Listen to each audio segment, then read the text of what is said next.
constatons que ce régime se maintient grâce à cette idéologie, grâce à cette complaisance entre les islamistes et les militaires.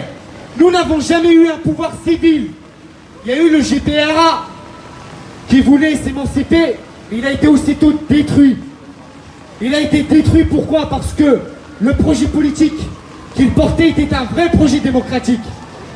Malheureusement, il y a eu une usurpation, il y a eu un détournement, un vol. Maintenant, je terminerai sur ce point. Tous ceux qui nous accuseraient de vouloir nous mettre une étiquette comme étant des sécessionnistes ou des séparatistes, où nous sommes là pour porter trouble à l'ordre public en Algérie, ces gens-là sont antidémocratiques, refusent la démocratie, refusent la science, refusent l'ouverture, refusent tout simplement le vivre dans un monde ou dans une société qui doit être ouverte, qui doit mettre en avant la science, la connaissance, la réflexion, la poésie. Et tout cela a été détruit par le régime algérien, par la corruption, des mœurs, des mentalités physiques et morales. Et j'espère que le chab algérien, le citoyen algérien, prendra conscience que la seule solution, parce que la plupart des gens vous diront, oui, vous prenez ce discours, mais la finalité c'est quoi? La solution c'est quoi? La solution c'est le peuple qui la détient. C'est la solution, c'est le chab, c'est le peuple, c'est le rapport de force. Il ne faut pas avoir peur de prendre position, de développer ses idées, d'imposer ses idées, de ne pas avoir peur de parler. Certains vous diront, vous êtes en France, vous parlez, c'est facile pour vous. Un citoyen, quand il aime sa patrie, il aime son pays, il prend position, peu importe la position géographique, là où il se trouve. Même si je suis sur la Lune ou Mars, j'ai le droit de dénoncer la situation politique dans laquelle notre pays se retrouve. Un pays riche comme le nôtre ne doit pas se... Il ne doit pas être là quand même. À un moment donné, il faut se rendre à l'évidence. Comment on peut être arriéré à ce point? Comment on peut mettre la religion au devant de la scène comme étant la chose la plus absolue? La seule chose qui doit être fondamentale. C'est pas possible. Une société ne peut pas être uniquement basée sur une vision religieuse. Dieu est unique et pour tous. Mais nous vivons dans un monde où nous devons vivre à l'instant là, comme nous sommes tous ici. Prendre position, défendre nos intérêts. Comment on peut laisser des gens détourner les biens et parler de Dieu? Vous connaissez Dieu? Sincèrement, c'est ça Dieu? C'est ça la religion? Je m'arrête là et j'espère que les Algériens sauront se défendre. Parce que la solution, elle viendra que des Algériens. Pas d'un homme, pas d'une femme, mais de l'ensemble des citoyens algériens. Tahia al-Jazaïr. Tahia al-Jazaïr. Merci Rilas, merci. Bravo. Avant de passer la parole à Pézard, C'est bon, qu'est-ce que tu veux dire?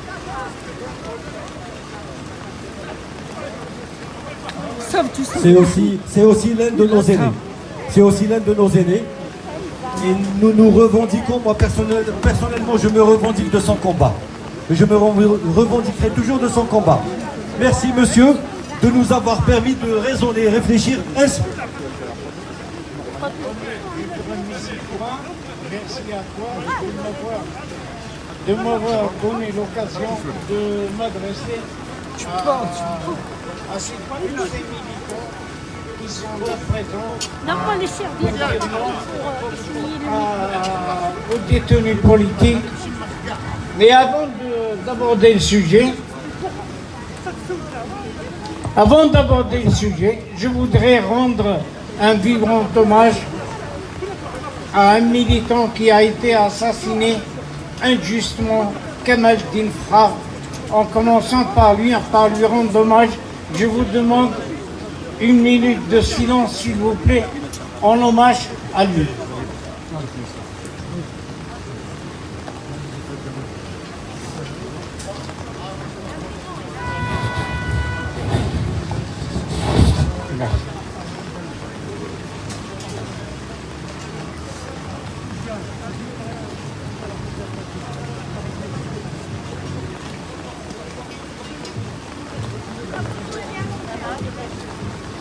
Je vous remercie à tous. Je vais d'abord aborder le problème de Rachid Nkel. Allons-nous accepter encore un assassinat politique? Allons-nous le permettre?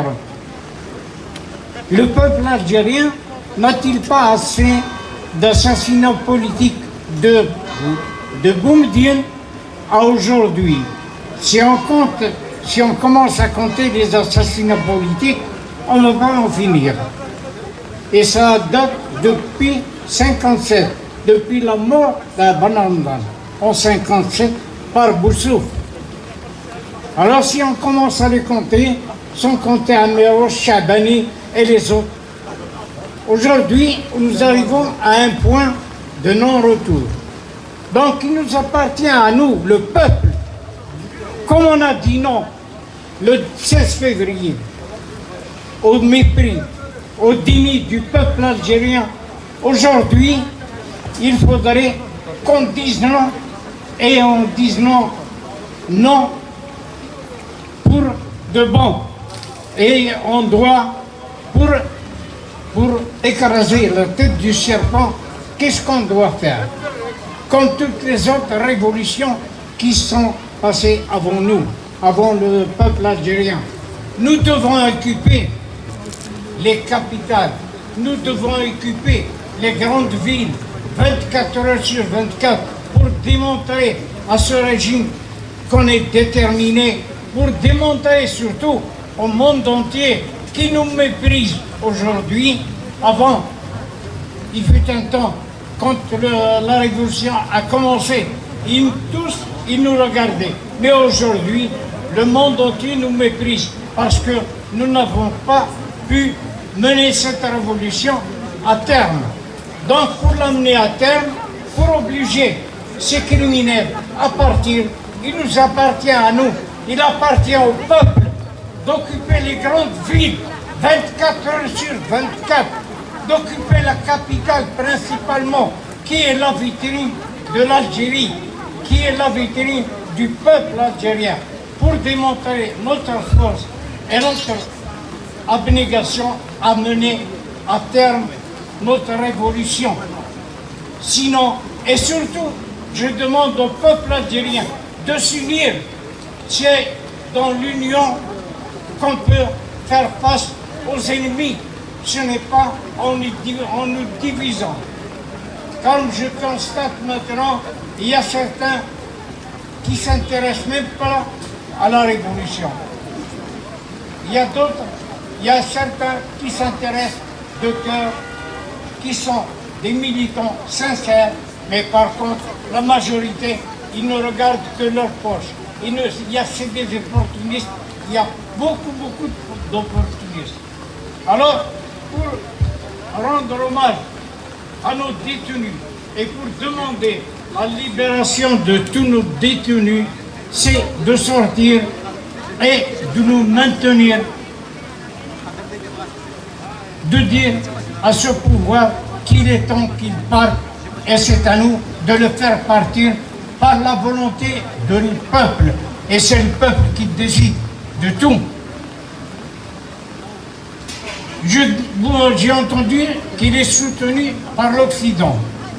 C'est tout à fait normal qu'il soit soutenu par l'Occident.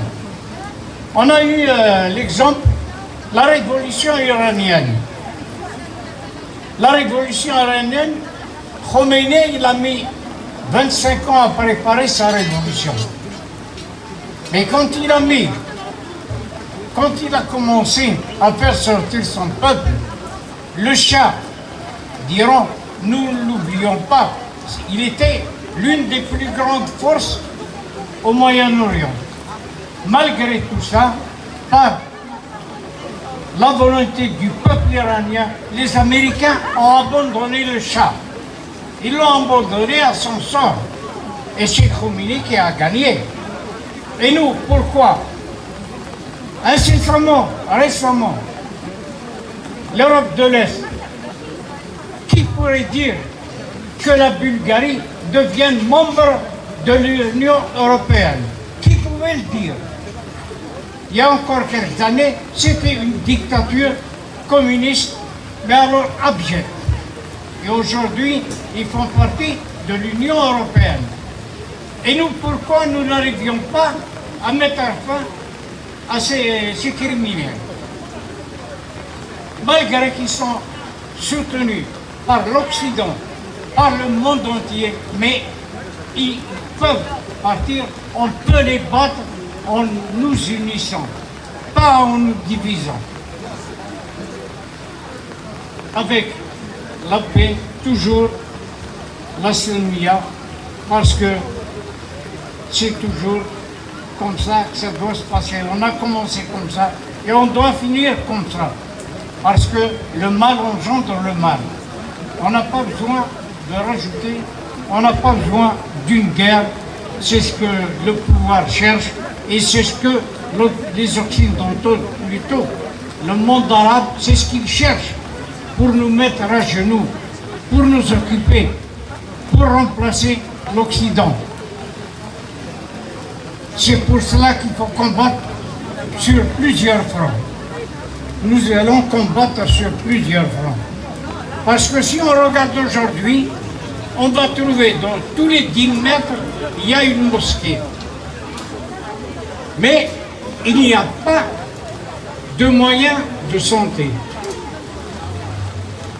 Les Algériens n'ont rien à manger.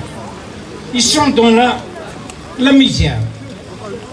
Un homme, un père de famille qui n'arrive pas à acheter une baguette à ses enfants, un père de famille qui n'arrive pas à acheter 1 litre de lait pour ses enfants, et pourtant on est au 21e siècle. Où allons-nous? Où va le peuple algérien? Où va-t-il? Que fait-il? C'est à lui de défendre sa liberté. C'est à lui de défendre son bien. C'est à lui de défendre sa vie. Il doit mener la vie comme il l'entend. J'entends l'avènement d'une deuxième république et je me pose des questions.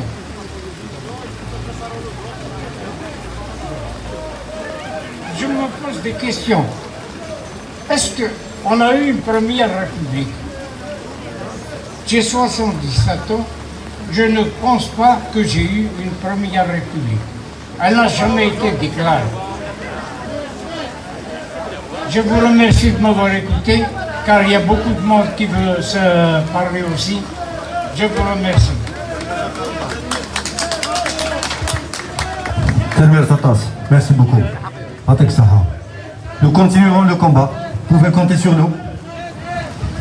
Juste pour faire appeler, s'il te plaît. Attends. Fais-en. Fais-en.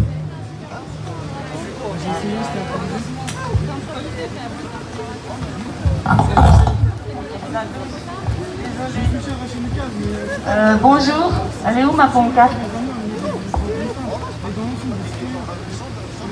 Azoul, bonjour.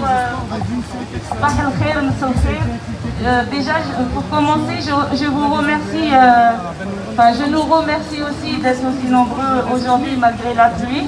Et si on est là, c'est pour une cause. On n'est pas là pour un défilé ou pour nous montrer. Voilà, on est là vraiment pour une cause qui devrait être internationale. Parce que moi, j'ai ramené aujourd'hui ma pancarte.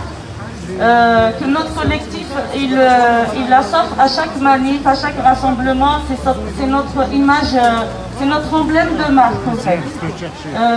Juste pour dire que par rapport aux violences que nous vivons aujourd'hui en Algérie, et même ici, certains militants sont violentés, même à Paris, à Montréal, là où il y a les rassemblements, on est violentés entre nous, on va dire. Donc, elle est la pancarte, c'est le MIA. Et ce MIA, c'est qui l'a inventé?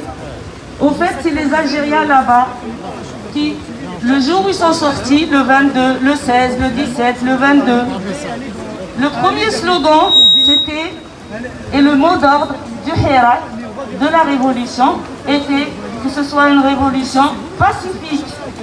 C'est-à-dire, le peuple il nous a démontré sa maturité et son inquiétude et surtout sa responsabilité envers la stabilité de notre pays. C'est-à-dire, on a le droit de sortir, manifester, mais attention, on garde la situation stable. Il est hors de question que le pouvoir nous mette un bâton dans les roues en disant que nous sommes en train de déstabiliser la situation du pays dont eux sont responsables. Donc, aujourd'hui, on a toujours donc crié Silmiya, Silmiya, on a eu des honneurs, on va dire. Les gens sont fiers de nous. Les médias ont parlé de cette révolution de sourire, de cette révolution pacifique. Voilà. Donc aujourd'hui, on a prouvé qui nous sommes. On n'est pas un peuple violent, on veut juste une démocratie. Mais qu'est-ce qu'ils ont prouvé, eux?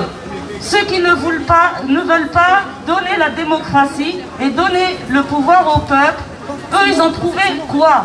Eh bien, des arrestations arbitraires et en plus de ça, des sévices et des viols dans les prisons. Donc, juste, des fois, j'aime bien m'énerver parce que quand je m'énerve, c'est les mots ils sortent quand je suis énervée. Donc, comment vivons-nous, comment on peut dire que nous, on est un pays musulman et c'est les musulmans eux-mêmes qui violent un autre musulman, alors que le viol est interdit en islam. C'est péché le viol en islam. Comment ce pouvoir qui met dans sa constitution est tout fier de dire qu'on est un État géré par la loi islamique, par l'islam din doula, Huma, les ont ratifié cette constitution, donc nous n'avons jamais pris position, ni participé, ni rien du tout. Ils violent les prisonniers, qui fâchent le pouvoir, qui est garant de la religion de l'État. Ils violent les prisonniers, ils violent les femmes et les hommes. Comment pouvons-nous leur faire confiance?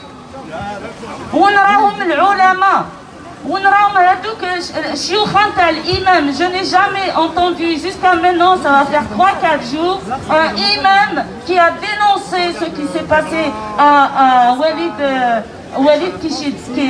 Nekish, pardon. Hein?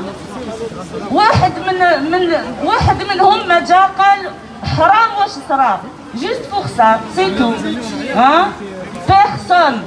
Donc aujourd'hui, le peuple s'est réveillé et on ne veut plus être géré comme on l'a été tout le temps. Donc aujourd'hui, nous devons d'ailleurs de liquider toute cette Issaba avec leurs compatriotes et leurs alliés, leurs acolytes, leurs camarades, les islamistes qui nous tiennent en otage et qui, je parle des islamistes et pas des musulmans, on est tous des musulmans. Hein. Bon, on est des laïcs, on n'est pas des musulmans, d'accord. Enfin, moi je suis musulmane et je respecte ceux qui ne sont pas musulmans, d'accord. On ne va pas polémiquer. Donc, l'islam les ra'ab al-nas où il terrorise les personnes qui demandent que de vivre dans la paix et dans la démocratie, moi je ne le reconnais pas. Parce que l'islam est un islam de paix. Donc en Algérie, c'est pareil. Comme ici, il y a des Algériens quand ils font des marches contre les islamophobes, etc. Alors soyons-le aussi en Algérie, d'accord, et imposons-nous et séparons le religieux du pouvoir. Moi, je suis pour qu'on appelle tous les personnes, tous les acteurs du Hirak, connus, pas connus, les associations, les actions qui sont menées en Algérie par des citoyens, toutes les dynamiques de la société civile, etc., de bien pointer ce problème qui est de séparer, il est temps de séparer la religion du pouvoir et de la politique. Voilà, donc il faut savoir que le pouvoir, le Qanna Sabba, qui bidayt le Hirak, les emblèmes amazigh, après donc راهم يضربوا مع les islamistes باش اللي يحضر يعطيوه الحس et ويقول لك c'est pas le pouvoir, c'est les islamistes. comme la dernière, ils veulent qu'on fasse un retour en arrière et nous ne le ferons pas, et nous ne tomberons pas dans le piège ni du pouvoir, ni des islamistes. Voilà, merci Tanmir. Merci Faiza. Khadra, vas-y, au nom du réseau de lutte contre la répression. Bonjour, voilà, moi je vais parler au nom du réseau algérien contre la répression et pour la libération. Excuse-moi Khadra de t'interrompre, il y a quelqu'un qui attend depuis tout à l'heure, monsieur là, il a perdu ses lunettes. Est-ce que si quelqu'un d'entre vous les a retrouvées, ses lunettes, paire de lunettes de vue, c'est ça? Donc monsieur est là, s'il vous plaît, et je vous remercie d'avance. Il est là juste derrière ce panneau-là, monsieur avec la casquette là et le vélo. Merci. Voilà, je disais que voilà, je parle au nom du réseau algérien contre la répression et pour la libération des détenus qui a été créé, ça fait 2 ans. Il a été créé en 2019, en juin 2019. Ce réseau, il a mené beaucoup d'actions et il a été parmi les le premier réseau à défendre et à porter la cause des détenus d'opinion et politique. Le réseau, il a mené beaucoup d'actions avec un objectif de sensibiliser nos compatriotes dans la diaspora et aussi sensibiliser l'opinion internationale sur ce qui se passe en Algérie. Nous continuons, nous avons mené beaucoup d'actions. Il y a eu beaucoup de rassemblements à République, à l'ambassade d'Algérie, à Nation. Il y a eu un soutien aux familles des détenus. Et je voudrais préciser que ce réseau, il a été créé juste après l'emprisonnement des manifestants pour l'emblème Tamazirt. Et depuis ce réseau porte cette cause et se bat pour la sensibilisation et pour l'information sur ce qui se passe en Algérie concernant le Hirak ou les détenus, parce que pour nous, la question des détenus, elle est liée à la révolution du peuple algérien. Alors aujourd'hui, le réseau algérien contre la répression et pour la libération des détenus s'indigne et dénonce la répression et l'arbitraire sauvage qui s'abat sur notre peuple. Et cette répression, elle n'est pas nouvelle. Elle existe depuis qu'il y a eu, depuis le Hirak. Le système algérien n'a eu, le pouvoir algérien, ou le système, n'a eu comme réponse que la répression face à un mouvement populaire, pacifiste. C'est vraiment un mouvement pacifiste. Le pouvoir algérien n'a eu de réponse que l'arbitraire, la répression et la division. La répression, la division et aussi nous avons constaté, et depuis, et surtout depuis les élections de 2010 avec le Jazair el-Jadida, la répression, elle s'est amplifiée. Beaucoup d'arrestations, beaucoup de répression. Ce pouvoir, il a même assiégé des villes entières contre un mouvement qui revendique une liberté, un état de droit et une rupture radicale avec ce système. Aujourd'hui, nous sommes indignés par les pratiques barbares qui ont été exercées sur Walid Nakish et aussi d'autres détenus qui n'ont pas eu le courage de dire ce qui s'est passé. Parce que la torture, le sévice sexuel existe depuis les temps dans les prisons et dans les commissariats. Depuis depuis l'indépendance, je sais pas, c'est-à-dire les pratiques, elles sont dignes de l'armée coloniale française.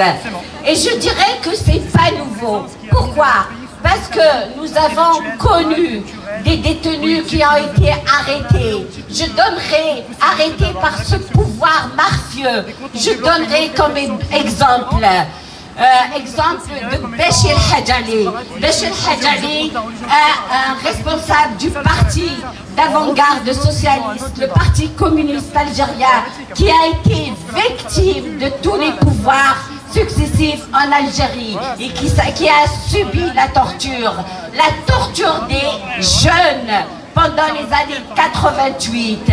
Il ne faut pas qu'on en a, c'est pas nouveau.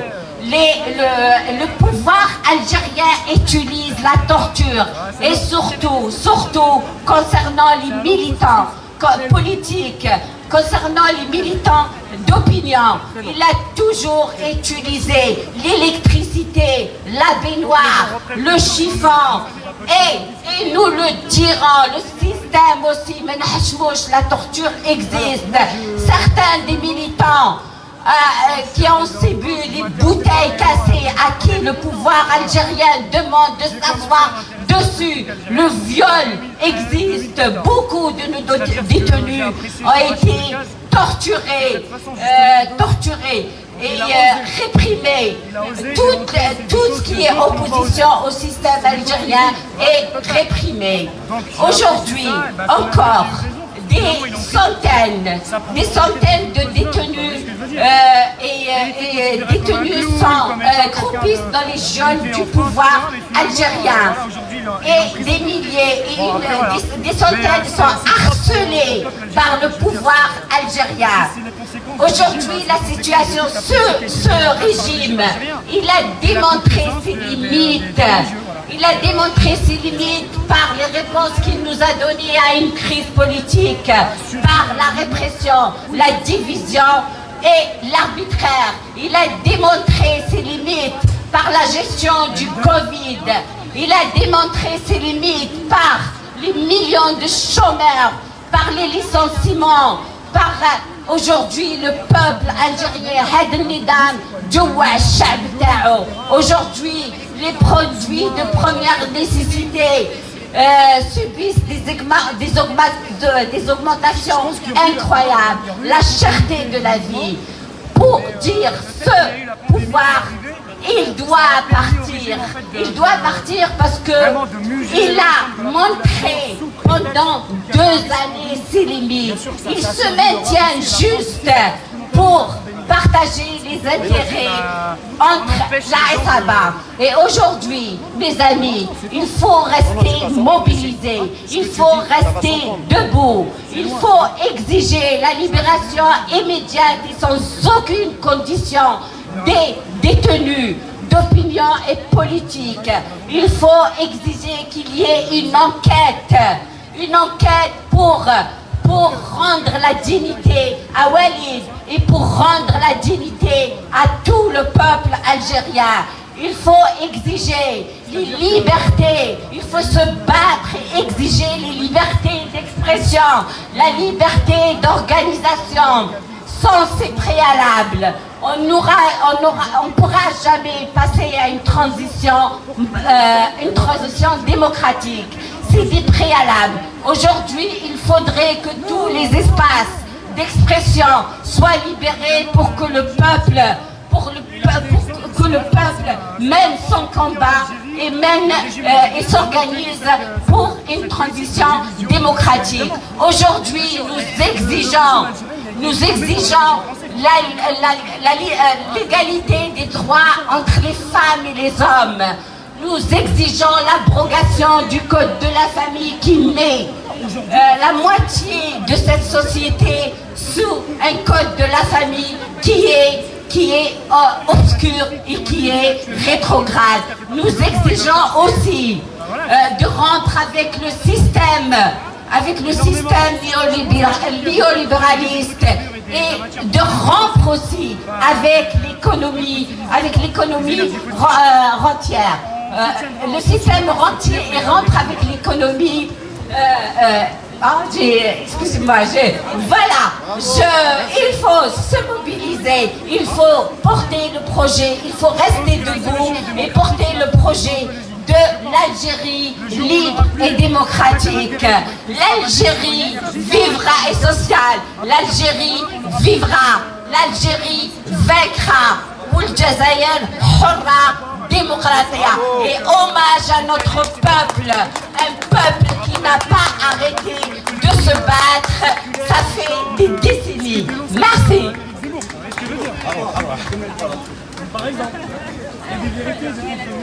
Alhamdulillah que صحتنا. Mais il y a long à en dire, il y a tellement long. Désolé Diallo. Juste, je rappelle que les personnes qui sont passées font partie de collectifs qui ont soutenu, qui participent et qui co-organisent avec le mouvement de culture l'événement. S'il vous plaît, on est nombreux et nombreuses encore à attendre la parole. Abrégeons un peu, restons sur la question des détenus et de l'hommage à Hamid Farhi. Permettez-moi.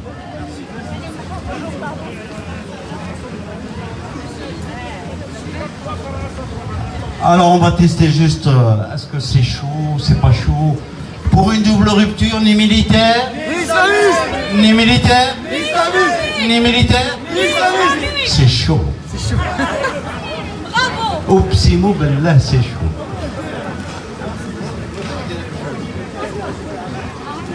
Ça va aller vite, ne vous inquiétez pas. Je crois que c'est la première fois où pour une fois je vais lire. Et j'espère que Madame Hidalgo nous écoute. Alors un jeune Algérien, la vingtaine, avait dit cette semaine à sa sortie de prison: une nuit, ils m'ont pissé dessus parce que j'avais osé demander un peu d'eau pour me laver. Ça se passe en Algérie en 2021. Avez-vous entendu le président de la République parler de ça? Avez-vous entendu le ministre de l'Intérieur parler de ça? Avez-vous entendu parler le ministre de la Justice parler de ça? C'est très grave. C'est la vie, l'avenir de notre jeunesse qui est malmenée, bafouée.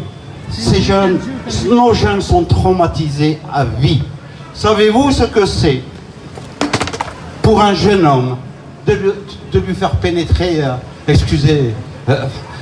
savez-vous ce que c'est? Eh bien c'est énorme, c'est un traumatisme qu'il va garder à vie. Que fait l'État? Que fait l'État algérien? Où est le président? Est-ce qu'on a un président? Il n'y a pas de président. Il est en Allemagne, à nos frais. Il a mal aux pieds. Il va remplacer Mahrez au championnat du monde. Ouais. Merkel est en train de lui faire un bon pied. Un bon pied. Il est là. Non, Voilà. non, pas ça. Voilà ce qu'il mérite. Alors, là je reviens à la communauté européenne. La dignité humaine est la première des 4 valeurs universelles de l'Union européenne qui sont la dignité humaine, la liberté, l'égalité et la solidarité. La Charte européenne des droits fondamentaux en 2000, puis la Constitution européenne en 2004, les mettent en avant dès leur première page. Ces textes définissent le droit à la dignité humaine comme un ensemble de droits inviolables qui englobent le droit à la vie, le droit à l'intégrité physique et mentale de la personne, le droit de ne pas subir de torture, de peine ou traitement inhumain ou dégradant, le droit de ne pas être contraint à l'esclavage ou au travail forcé. Que l'État algérien C'est beau. a signé et ratifié, bien sûr. C'est beau, c'est magnifique. Les lois, toutes les lois dans le monde sont magnifiques. Quant à l'Algérie, dans notre constitution, dans les préalables, Bien sûr. non, dans le préambule, pardon, on peut lire. Le peuple, et c'est vrai, vous allez voir, c'est vrai. Le peuple algérien est un peuple libre, décidé à le demeurer. Alors que nous, on n'a jamais été libre. Jamais. On n'a pas eu 30 années de paix. Et il a toujours fallu quelque chose qui se passe. Une guerre, un occupant. Son histoire, plusieurs fois millénaire, est une longue chaîne de luttes qui ont fait de l'Algérie de toujours une terre de liberté et de dignité.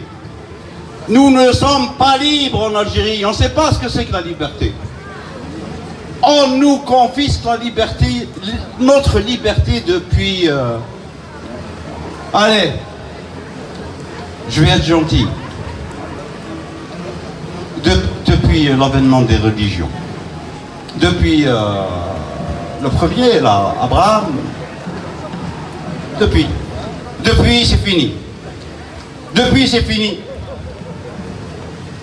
Alors, plus bas dans cette constitution, on peut lire dans l'article 34.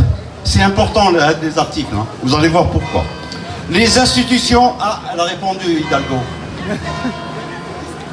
Les institutions ont pour finalité d'assurer l'égalité en droits et devoirs de tous les citoyens et citoyennes, en supprimant les obstacles qui entravent l'épanouissement de la personne humaine et empêchent la participation effective de tous à la vie politique, économique, sociale et culturelle.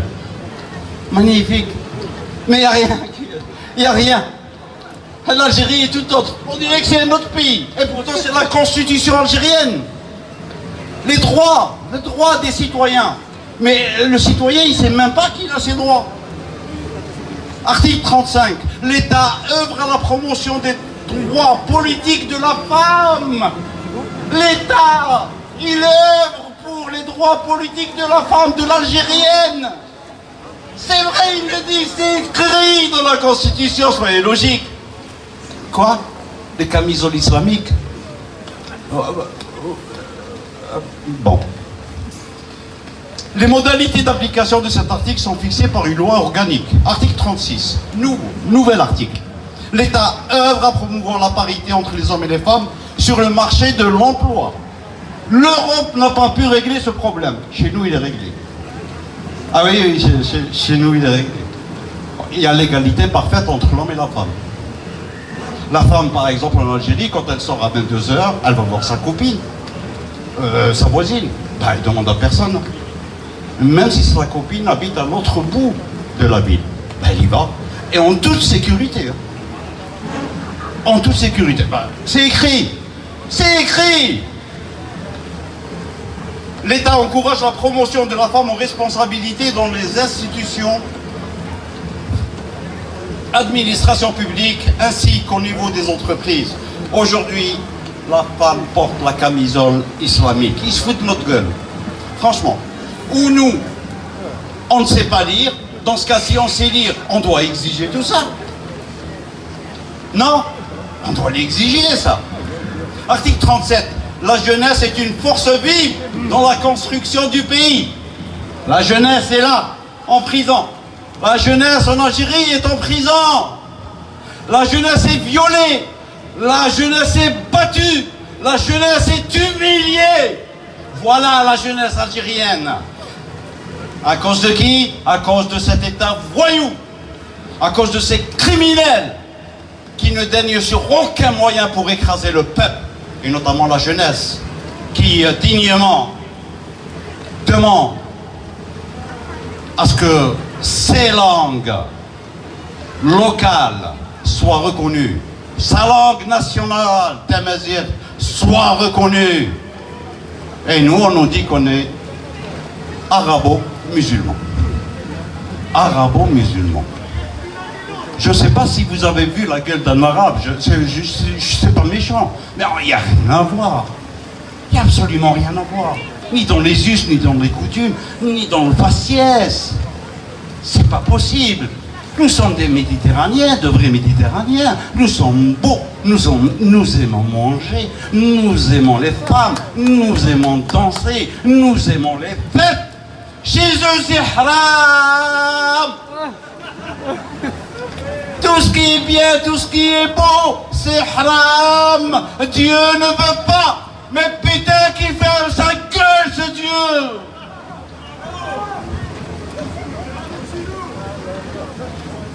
Article 38, les libertés fondamentales et les droits de l'homme et du citoyen sont garantis. Belbot. Quand vous achetez un melon, il bat. Hop. Belbot. Ils sont garantis. Ils sont garantis de beaux droits. Mais bien sûr, en Algérie, c'est le seul pays où il n'y a pas de prison. Si, on a pensé à construire des prisons, mais comme il y a personne qui rentre, donc voilà. On n'a pas de prison. L'État garantit l'inviolabilité de la personne. Article 40. Relisez la Constitution. Relisez la Constitution. Et regardez ces têtes, ces jeunes têtes-là. Relisez votre Constitution. Et je demande aux Algériens, surtout ceux qui sont en Algérie, lisez la Constitution. Quels sont vos droits? اقرأوا الدستور ديالكم وشوفوا ما هي حقوق تاعكم. Article 41, les infractions commises à l'encontre des droits et libertés, ainsi que les atteintes physiques ou morales à l'intégrité de l'être humain sont réprimées par la loi. C'est la loi qui... C'est la loi qui fait des trucs là, pas bien. Il ne fait pas bien les trucs, et bien tu dis ouais, bon, s'ils le disent, hein, on les croit. 42, la liberté de conscience. Alors là, je demande votre attention. L'article 42. La liberté de conscience et la liberté d'opinion sont inviolables. La liberté d'exercice du culte est garantie dans le respect de la loi. C'est dans votre constitution, messieurs, dames. Et là, je vais vous dévoiler la perversité de cet article-là. La liberté de conscience et la liberté d'opinion sont inviolables. Ça veut dire qu'on ne... Il n'y a pas de négociation. Hein, inviolable. Point. Ensuite, la liberté d'exercice du culte est garantie dans le respect de la loi. Ça veut dire, la liberté d'exercice du culte n'est pas inviolable. N'est pas inviolable. Parce que, l'article 42, il n'y a que deux. C'est la liberté de conscience et la liberté d'opinion sont inviolables. Mais la liberté d'exercice du culte est garantie par le respect de la loi. Donc, violable. Cette dernière phrase, la loi, c'est quoi? Cette dernière phrase nous renvoie à l'article 2 qui dit l'islam est la religion de l'État. Il n'y a pas de négociation. L'islam au-dessus de Dieu, même au-dessus de leur Dieu. L'islam est la religion de l'État.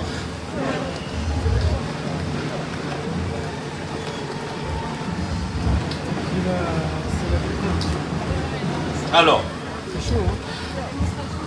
tous ces textes de loi sont magnifiques, qu'ils soient européens ou algériens. Mais ce que l'on constate sur le terrain est totalement l'inverse de ce que disent ces textes. C'est à cause de quoi? Pourquoi c'est l'inverse? Parce que c'est notre silence. On ne dit rien. Ma'alish. Ma'alish. C'est pas grave. C'est rien. C'est ça le problème. Hada mushkil. C'est à cause de notre silence, c'est aussi à cause de notre lâcheté. On est lâche parce qu'on a peur. On a peur de parler, on a peur de tout. On a peur. Alors on devient lâche. Oui, c'est ça. Alors, nous avons peur parce que nous savons qu'ils peuvent nous détruire individuellement en un rien de temps. Ils ont entre leurs mains les médias et la justice. Les médias et la justice. Nous avons peur aussi parce que nous savons qu'ils sont violents, très violents. Nos jeunes Amazirs qui sont dans les geôles, qui ont pris des peines et des peines, et qui sont en otage, en savent quelque chose.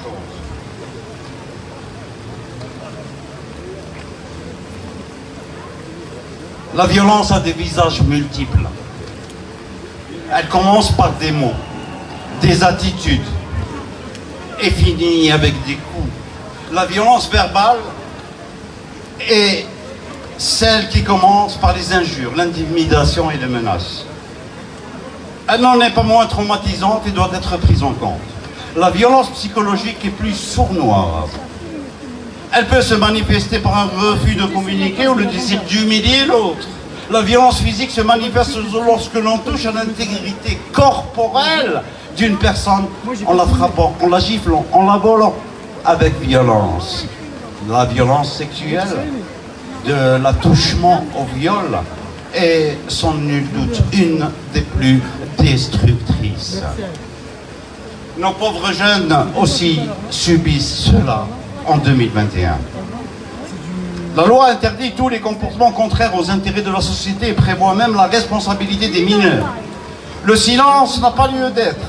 Témoins, victimes, ne vous emmurez pas dans le silence.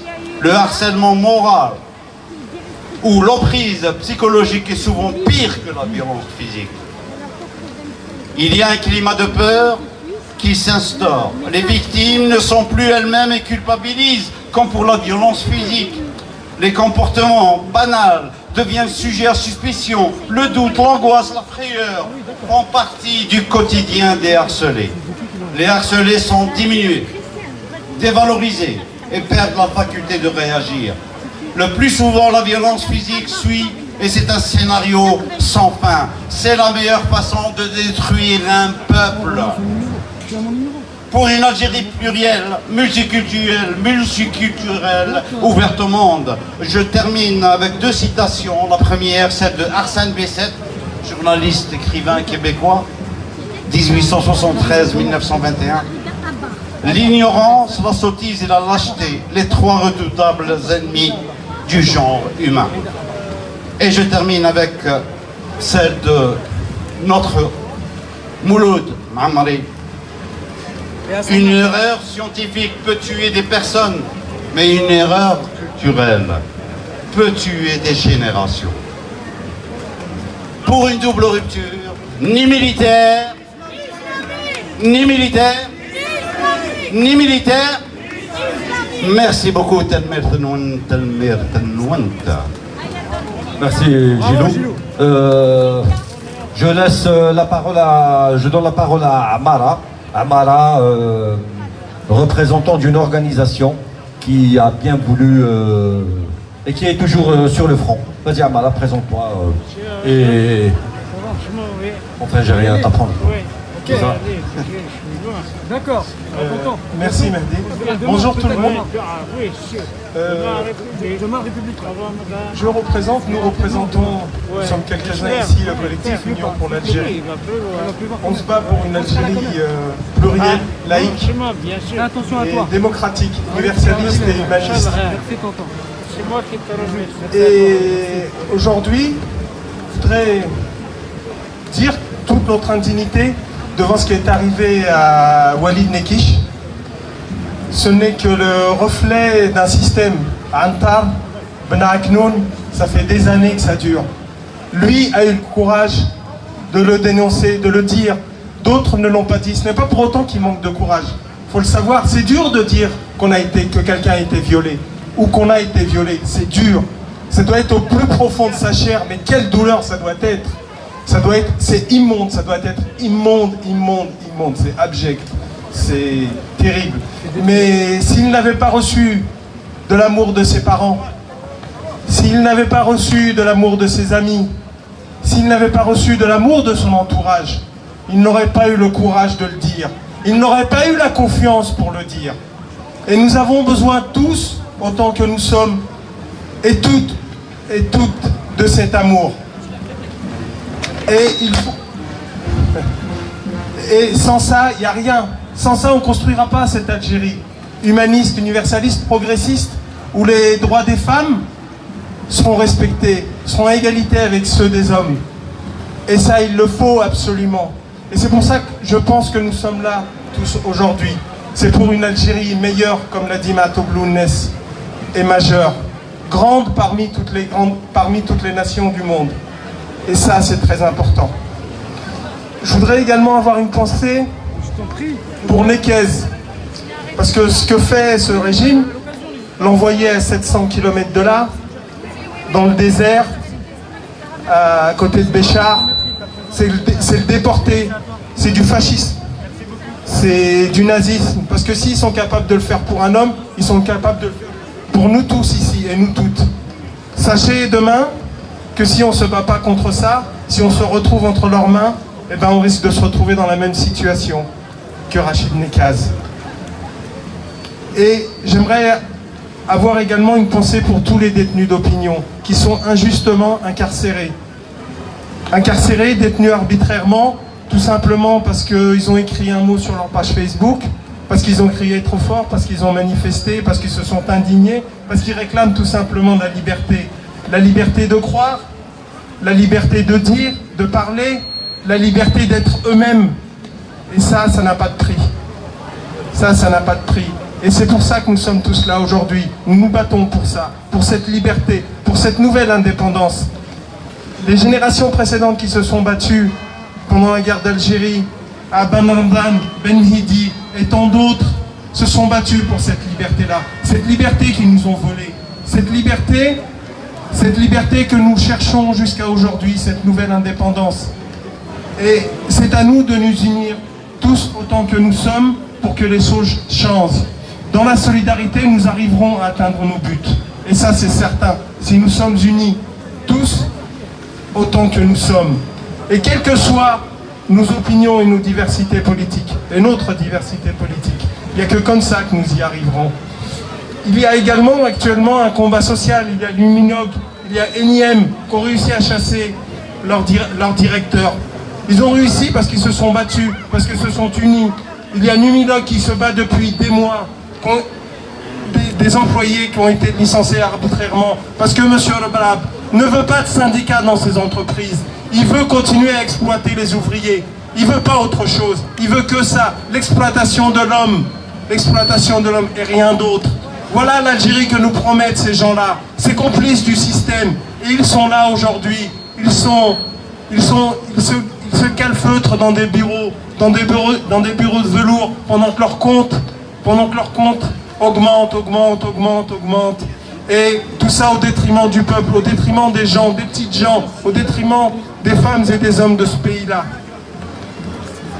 Ils sont les complices de ce capitalisme. Monsieur Rebrab est le complice de ce capitalisme-là. Ça fait 2 heures que ça dure. Voilà.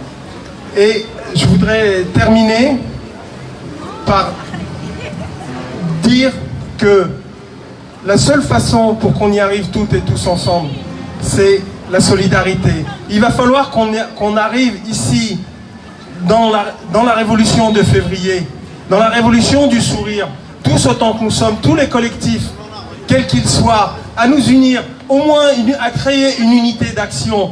Une unité d'action. Malgré nos différences, malgré nos opinions, quelles qu'on soit, il va falloir qu'on y arrive à la créer, cette unité d'action. Parce que si on veut arriver à chercher ce pouvoir, il n'y a que comme ça qu'il partira. Exactement. Et pas autrement. Au moins dans ça. Le 21 février, il y a une grande manifestation. Oui, bien sûr. Le 21 février, il y a une grande manifestation. Alors soyons nombreux et nombreuses le 21 février. Et je voudrais finir par quelque chose. Lundi, nous allons réaliser une fresque. Une fresque pour célébrer les 2 ans de la révolution de février, du Hirak comme on l'appelle. J'aime pas ce mot-là, mais bon, c'est celui dans lequel tout le monde se reconnaît. Révolution. Révolution, exactement, merci. Donc, lundi, pour ceux qui veulent venir assister à la réalisation de cette fresque, ça sera à rue Ordonnaire. Et sachez que nous devons toutes et tous être solidaires des détenus d'opinion, comme l'a été notre collectif, comme le sont d'autres collectifs, et des ouvriers qui sont en lutte et en grève depuis des mois. Merci à vous toutes et à vous tous. Bravo Amara. Merci. Ataksaha. Telmert, Amara. Je ne vais pas tarder, je ne vais pas dire quoi que ce soit. Je passe directement la parole à une grande dame, notre amie Linda. Bonjour, salam alaikum. Ce qui nous a réunis tous ici, finalement, c'est l'injustice. اللي حاجة اللي جمعتنا اليوم كامل هي ما كاش العدالة. وهنا جو سي بوزي دي كيستيون. ملي كنت صغيرة أنا ساكنة في بوزريعة وكاين لا سيتي بوليس اللي يعرفوا ألجي. كانوا كيبعثوا لنا جدودنا نشري ولا نقضي ويقول لك ما تجوزيش على لا سيتي بوليس فيها سراقين. لا سيتي بوليس ساكنين فيها دي بوليسيي avec leurs enfants. Donc déjà à l'époque, dans les années 70, ما كاش العدالة. Ils étaient impunis. هما ولادهم من عصابة صغيرة ولا هما يخبوا على العصابة الكبيرة. Moi, ce qui m'a choqué dans l'histoire de Walid Naqaish, c'est le mutisme des avocats. C'est pas ce qui lui est arrivé. On sait que nous sommes face à un pouvoir, on le dit depuis le début du Hirak, un pouvoir assassin. Alors pourquoi ça nous choquerait aujourd'hui de savoir qu'il y a des gens torturés alors que la torture, que l'avocat Walid Naqaish, attention, je ne l'accuse pas, hein, mais elle doit quand même s'expliquer. Elle a fait des démarches par rapport à ce qui lui est arrivé. Et pourquoi c'est maintenant, après 2 ans du Hirak, elle en parle? Il faudrait qu'elle explique au peuple algérien pourquoi maintenant et pourquoi pas avant. C'est avant qu'on aurait dû savoir ce qui est arrivé. 14 mois de détention, et c'est là où on nous dit ce jeune a été violé, ça aurait pu être mon fils. Mais j'aurais pas attendu 14 mois pour en parler. Il faudrait savoir aussi qu'il y a un livre qui a abordé le sujet de notre justice, parce que la justice n'implique pas que les juges, elle implique aussi les avocats. Que le professeur Ben Saada, Ahmed Ben Saada, qui vit à Montréal, a écrit. Il a posé des questions, il n'a pas accusé. Dans ces questions-là, le message passait à Bouchachi et Zoubida Assoul, en leur disant pourquoi la NED, je dis bien la NED, c'est National Endowment for Democracy, ولا ما على باليش حاجة هكذا, اللي خربت ليبيا وخربت سوريا. Pourquoi la NED vous paye? Pourquoi la NED vous sponsorise? Qu'a-t-elle à voir dans notre justice? Aujourd'hui, il nous faut une justice libre, une justice indépendante. Et quand je dis indépendante, indépendante de tout financement. Nous sommes des Algériens et l'Algérie est assez riche pour pouvoir financer tout ce qu'il y a à financer, si l'argent est bien distribué.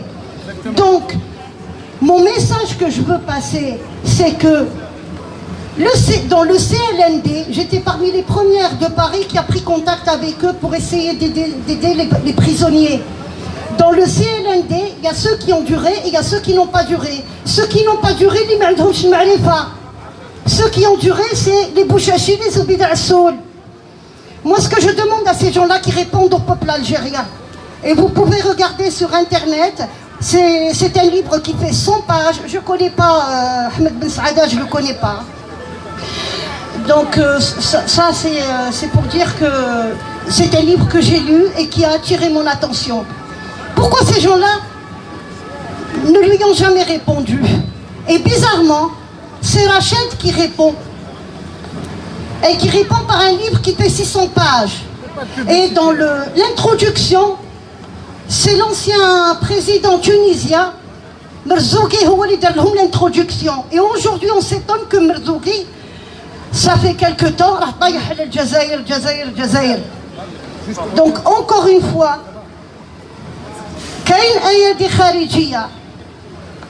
on ne dit pas que l'Algérie n'est pas en danger. L'Algérie, c'est la porte de l'Afrique. Et si nous disons que l'Algérie est la porte de l'Afrique, ça veut dire si on perd sa souveraineté en Algérie, on perd l'Afrique. Et ça, c'est un message à Macron. Pour moi, c'est pas... J'entends des fois des Algériens dire le président. C'est pas un président pour moi. Il n'y a pas de démocratie en France. Qu'on arrête de nous bananer. Voilà. Deuxième chose, il y a un monsieur qui se bat depuis les années 70 et qui fait exactement ce que nous faisons aujourd'hui. Ben Youssef Mellouk. Ben Youssef Mellouk a parlé de la justice et des intrus que la France a laissés. 144 000 harkis qui sont restés en Algérie. Ben Youssef Mellouk, il va falloir se rapprocher de lui, qui nous donne des noms. Des noms, par exemple, la famille Tazarouel. Moi, j'ai découvert sur Internet, par des articles, en 2009, Zarouel est revenu avec l'argent du contribuable enterrer son frère qui était un général français, qui était harki. ça, il faut qu'on en parle. Il faut qu'on parle aussi de Kafi, par ses alliances. Ouladou Al Haraka. Il faut qu'on parle aussi de la famille de Chadli. Et cela veut dire, nos archives, nous réglerons tout le problème. Notre vrai combat, c'est les archives et les 144 000 harkis qu'on nous a laissés dans la justice, qui se sont infiltrés dans la justice. Voilà ce que je veux dire. Et je salue Mellouk Ben Youssef, que tout le monde ne connaît pas. Rapprochez-vous de lui. Je vous assure que le problème de l'Algérien est entre ses mains. Merci. Merci Linda pour ce témoignage.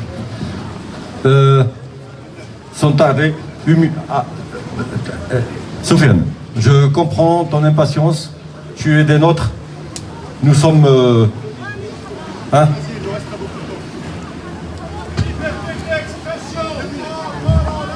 Mennad. Il est venu, Mennad. Il représente un courant politique. Nous, on n'a pas l'habitude de censurer qui que ce soit. Chacun est libre de défendre ses opinions dans le pacifisme et dans le respect. Et du coup, nous n'avons pas à nous justifier pour donner la parole à toutes les minorités en Algérie. Liberté d'expression. Merci beaucoup au collectif Double Rupture. C'est pratiquement l'une des rares agoras qui donne la parole à des gens qui pensent différemment, parce que beaucoup d'autres agoras, je dois le signaler, beaucoup d'autres agoras singent le pouvoir algérien. Et si on ne pense pas exactement comme eux, on ne peut pas parler. Donc c'est bâtir notre espérance ou l'espérance des populations d'Afrique du Nord sur des partis présents à la place de la République et qui singent complètement le pouvoir algérien, ne donnant jamais la parole à des minorités. Donc voilà, bref, moi je fais partie des gens qui pensent que la Kabylie devrait être souveraine. Pourquoi je pense ça? Premièrement, ce qu'on demande, nous les souverainistes, on demande pacifiquement un référendum d'autodétermination. Alors, ce qui se passe avec ces partis politiques qui sont présents à la République et qui ne veulent pas écouter une autre voix que la voix du militantisme, du FFS et des autres partis qui, pour certains, ont prêté allégeance aux islamistes, à Rachad. Ils ont signé avec Rachad. Aujourd'hui, on le sait. Donc, il faut accepter d'écouter, et je remercie encore cette agora d'avoir accepté d'entendre des paroles différentes et des paroles opposées. Alors, concernant notre mouvement, nous avons un mouvement, nous sommes un peuple, nous, peuple kabyle. Nous appartenons à la famille des Amazirs, mais nous avons notre spécificité, nous sommes véritablement kabyles et nous revenons de l'Antiquité. Nous avons nos villages chaque village est une république démocratique avec son agora. Excusez-moi. Oui, chaque village... Attention, on met le masque. Chaque village est une république en Kabylie. Chaque village a son agora. Nous avons notre langue, nous avons notre législation villageoise. Nous n'avons aucun complexe vis-à-vis de l'Occident parce que la démocratie antique, la démocratie, celle qu'on appelle la démocratie grecque, nous l'avons déjà dans notre culture, dans nos villages. Exactement. Nos lois sont en avance sur les lois de l'Occident.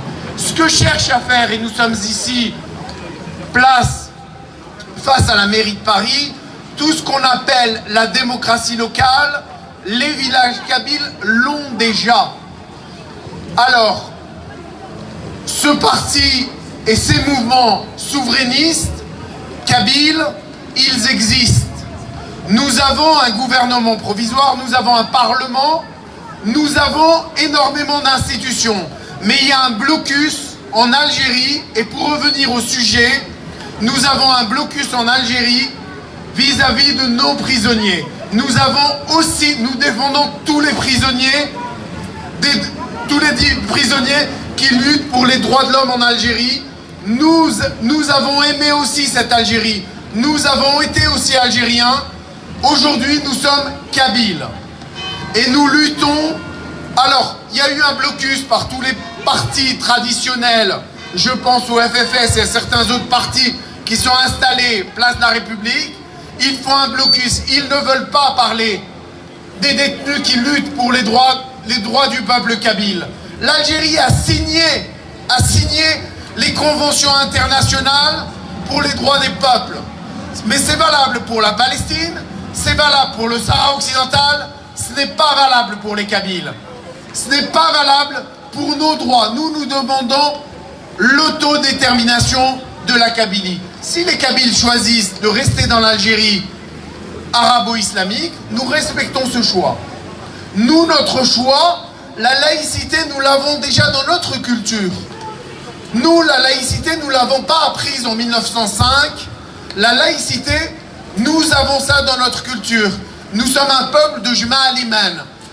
Je signale également, juste pour rappeler un certain nombre de choses qui se passent place de la République et qui sont complètement en dehors et qui sont scandaleuses. Premièrement, nous ne faisons pas les vierges effarouchées en apprenant que Walid a été violé dans les geôles de l'Algérie.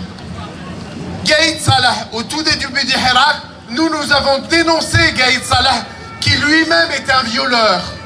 Il y a eu un grand procès où il a violé un enfant ici, issu de l'immigration, qui a été en Algérie faire son service militaire.